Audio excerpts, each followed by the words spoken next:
अस्सलाम वालेकुम दोस्तों, क्या हाल है? सारे भरा ठीक हो सन?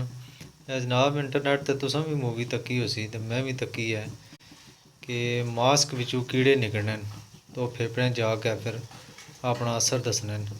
तो मैं आखा चलो अजमाइए ना, वाकई सच है कि झूठ है। पानी गर्म करना पाया तो चेक करने कि हकीकत है या फ्रॉड है। दोस्तों की तुसां की तक्को वीडियो चेक करने कि फेक वीडियो बना रहे हैं लोग कि हकीकत है ये हकीकत है तो इस तो बचो।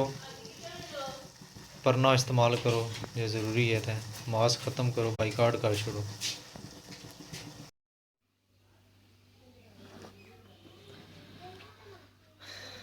जनाब चेक करने हैं पे बाप थल्ला रख छोड़िया, ऊपर रखा हुआ है।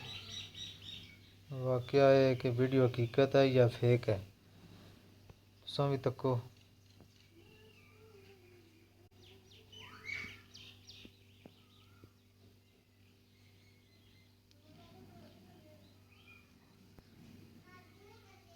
स्किप करना, मैं थोड़ी देर बाद चेक करना, थोड़ा टाइम देना वा, वीडियो लंबी हो जैसी। जनाब 4-5 मिनट हो गए जी। जनाब मैं दूसरा मार्क्स में चेक किया है, कुछ नहीं आ रहा हाले तक, इसने भी कोई कुछ नहीं नज़र आ रहा। तो मैं दूसरा मार्क्स भी चेक करना वा तो सब वीडियो मेरे हिसाब तो फेक है, झूठ है सब।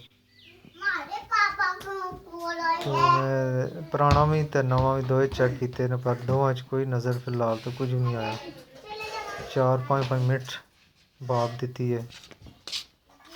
दूसरा मार्क्स है, इसकी मैं तसल्ली कर रहे हैं। चलो एक चीज़ नहीं, दूसरे चलो चेक करने हैं तो नहीं है, फ्रॉड है सब। ओके, खुदा हाफिज़।